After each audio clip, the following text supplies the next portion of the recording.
Personal finance opinions YouTube channel में fundamental analysis की video series की एक और वीडियो में आपको खुशामदीद। इससे पहले इस फंडामेंटल एनालिसिस की प्लेलिस्ट में मैंने बैलेंस शीट के हवाले से वीडियो बनाई थी, जिसमें आपको बताया था कि किसी भी कंपनी की बैलेंस शीट को आप कैसे एनालाइज कर सकते हैं। उसके अलावा कंपनी की जो इनकम स्टेटमेंट होती है उसके एनालिसिस के हवाले से भी मैंने वीडियो बनाई थी, और साथ साथ कैश फ्लो स्टेटमेंट के हवाले से भी मैंने डिटेल में एक वीडियो बनाई थी कि उसके जो कंपोनेंट्स होते हैं उसको आप कैसे एनालाइज करके किसी भी कंपनी के बारे में देख सकते हैं कि उस कंपनी की कैश कैसी फ्लो हो रही है in terms of inflow and outflow. Fundamental analysis किसी भी कंपनी का इन्वेस्टर के लिए ख़ास तौर पे बहुत इंपॉर्टेंट होता है, क्योंकि किसी भी कंपनी में इन्वेस्ट करने से पहले ये बहुत ज़रूरी होता है कि उस कंपनी के इन्स एंड आउट्स के बारे में,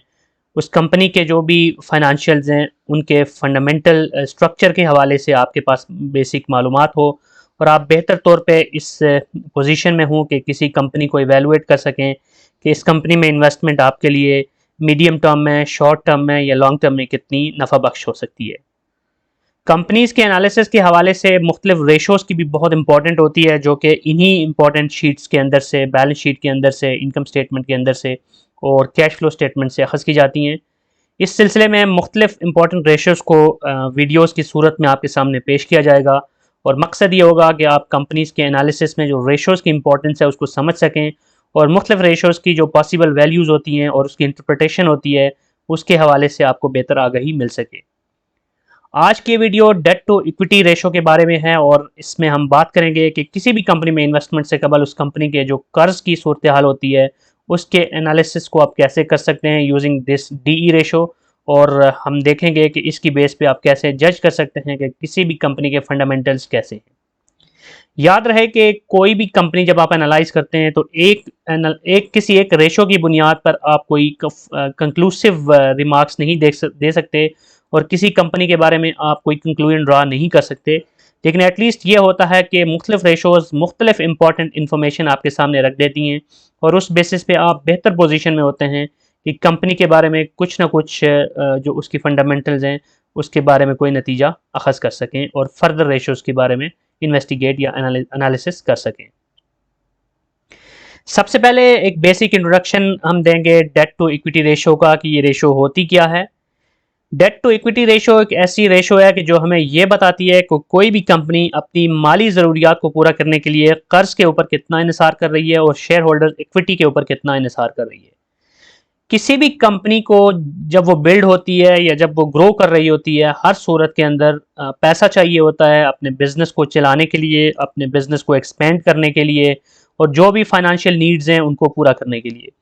इसके लिए उनको फाइनेंसिंग की ज़रूरत होती है, और दो तरह की फाइनेंसिंग होती है जो कंपनीज कर रही होती हैं, या तो वो डेट फाइनेंसिंग कर रही होती हैं या फिर वो इक्विटी फाइनेंसिंग कर रही होती हैं।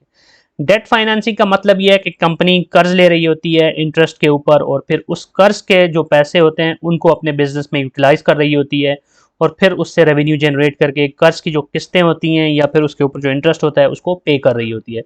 और दूसरा ऑप्शन ये होता है कि कंपनी के पास जो शेयर होल्डर्स की इक्विटी होती है जो उसने बिल्ड की होती है इनिशियल जो पब्लिक ऑफरिंग होती है, आईपीओ होती है, उसके टाइम पे, या फिर बाद में जब कंपनी अपने राइट शेयर्स वगैरह इशू करती है with on the face value और विद द प्रीमियम वैल्यू, तो उससे भी जो उसको पैसा मिलता है वो भी कंपनी अपने शेयर होल्डर्स की इक्विटी की मद में अपनी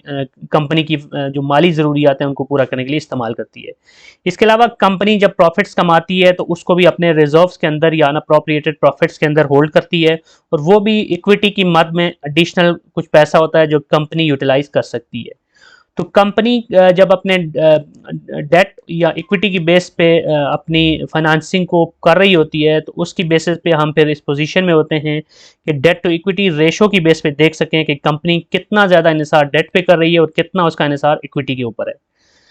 डेट टू इक्विटी रेशो एक सॉल्वेंसी रेशो है जो ये बताती है कि कंपनी कितनी सॉल्वेंट है, यानी कंपनी लॉन्ग टर्म के अंदर अपने कर्जों की अदायगी के हवाले से या कर्ज के हवाले से ओवरऑल जो उसकी पोजीशन है वो कितनी मुस्तहकम है। और इसके ज़रिए हम किसी भी कंपनी के मुतालिक एक बेहतर एनालिसिस कर सकते हैं कि उसकी फाइनेंशियल लिवरेज की पोजीशन क्या है, और मार्केट के अंदर अगर इंटरेस्ट रेट में कोई भी इजाफा होता है तो वो कंपनी को किस हद तक मुतासर कर सकता है, और कंपनी की जो ओवरऑल फाइनेंशियल स्ट्रक्चर है उसमें कर्ज की सूरत हाल कितनी है, उसकी परसेंटेज कितनी है, उसकी रेशो कितनी है। अब हम बात करते हैं कि डेट टू इक्विटी रेशो को कैलकुलेट कैसे किया जाता है। जब भी कोई रेशो कैलकुलेट करनी होती है तो उसके लिए कुछ इन्फॉर्मेशन हमें चाहिए होती है, और इस केस में डेट टू इक्विटी रेशो के लिए जो भी इन्फॉर्मेशन आपको रिक्वायर्ड है वो कंपनी की बैलेंस शीट में आपको मिल जाती है, क्योंकि कंपनी की बैलेंस शीट में उसके टोटल डेट्स की भी इंफॉर्मेशन होती है, उसकी टोटल शेयर होल्डर इक्विटी की इंफॉर्मेशन भी होती है।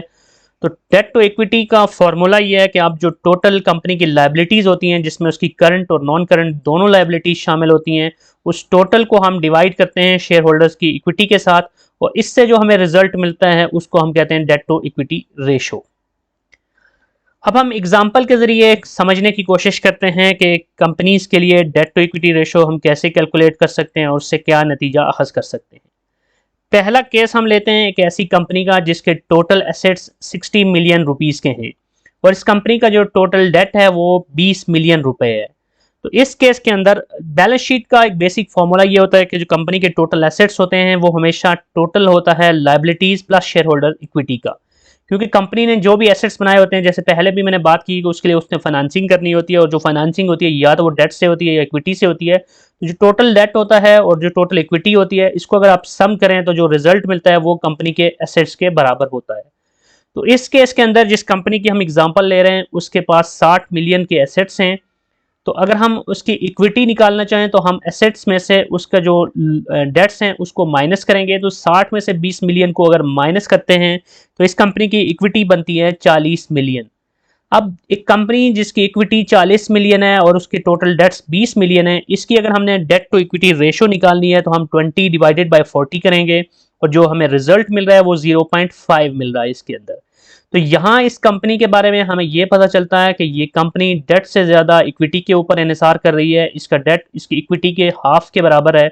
और ये एक पॉजिटिव सिनेरियो होता है कि कंपनी बहुत ज़्यादा डेट के ऊपर डिपेंडेंट नहीं है, और मार्केट के अंदर किसी वजह से अगर इंटरेस्ट रेट बढ़ता भी है, जैसे अगर हम पाकिस्तान की बात करें तो इस साल जो कंपनीज ने रिजल्ट्स अनाउंस किए हैं, मैं बहुत सारी कंपनीज को इस चैनल के ऊपर एनालाइज कर चुका हूं, और उनके जो इस साल के 30 जून 2022 को जो रिजल्ट्स आए हैं, कुछ कंपनीज के ये एनुअल रिजल्ट्स है और कुछ हाफ ईयरली रिजल्ट्स है, डिपेंडिंग के उनका फिस्कल ईयर कब खत्म होता है। तो मेजॉरिटी कंपनीज को जो सबसे बड़ा डेंट मैंने देखा है वो ये था कि उनको इंटरेस्ट बहुत ज़्यादा बियर करना पड़ा, क्योंकि सुपर टैक्स का भी नफाज हुआ और ओवरऑल जो इंटरेस्ट हुआ रहा है उसकी वजह से कंपनीज को बहुत ज़्यादा लॉस हुआ। तो यहाँ पर अगर हम देखें तो कोई भी कंपनी जिसकी ओवरऑल जो डिपेंडेंसी है वो डेट के मुकाबले में इक्विटी पे ज़्यादा हो, तो वो एक पॉजिटिव सिनेरियो होता है, और उस कंपनी के ऊपर इतना ज़्यादा कर्जों का बोझ भी नहीं होता, और इंटरेस्ट वगैरह की वजह से भी वो कंपनी ज़्यादा हैम्पर नहीं करती। अब हम दूसरा सिनेरियो लेते हैं, एग्जाम्पल नंबर 2। इसमें हम एक कंपनी देखते हैं जिसके टोटल जो एसेट्स हैं वो 60 मिलियन के ही हैं। पिछली जो कंपनी हम डिस्कस कर रहे थे उसके भी टोटल एसेट्स 60 मिलियन थे, लेकिन यहाँ पर फर्क ये है कि इस कंपनी का जो टोटल लोन है या डेट है वो 45 मिलियन है। 60 मिलियन में से 45 मिलियन इसके बन गए डेट की मद में, इस लिहाज से इसकी जो इक्विटी है वो 60 माइनस 45 यानी सिर्फ 15 मिलियन की है।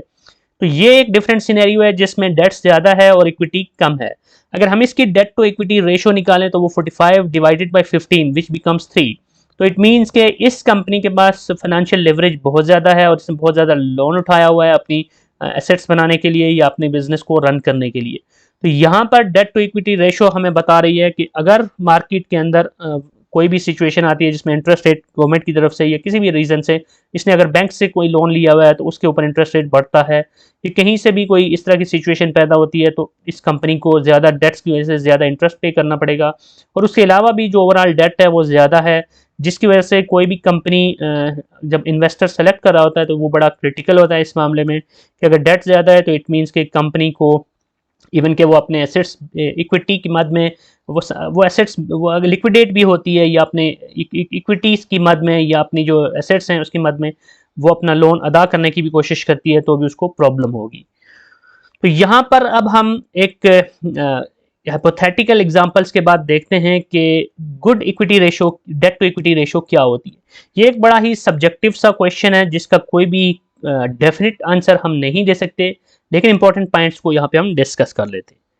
पहली इंपॉर्टेंट चीज़ ये है कि डेट टू इक्विटी रेशो जितनी कम हो, जैसे हम डिस्कस कर चुके हैं कि अगर ये रेशो कम है तो इट मीन्स के इक्विटी के ऊपर डिपेंडेंसी ज़्यादा है, तो इस लिहाज से ये इन्वेस्टर्स के लिए अच्छी समझी जाएगी क्योंकि इन्वेस्टर इस पे सेटिस्फाइड हो जाता है और उसको इत्मीनान होता है कि कंपनी कोई कर्ज के ऊपर बहुत ज़्यादा इन्हिसार नहीं कर रही।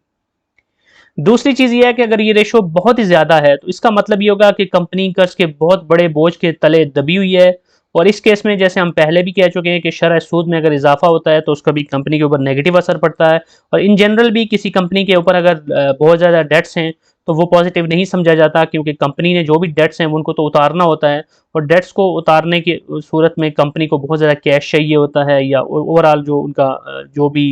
सर्कल चल रहा होता है फाइनेंशियल ईयर का, उसके अंदर जब डेट्स ज़्यादा होते हैं, डेट्स की रीपेमेंट्स होती हैं, तो इस सिचुएशन के अंदर उनकी ओवरऑल जो इनकम स्टेटमेंट है या बैलेंस शीट है या कैश फ्लो स्टेटमेंट है उसके ऊपर उसके बहुत ज़्यादा इम्पैक्ट्स पड़ रहे होते हैं।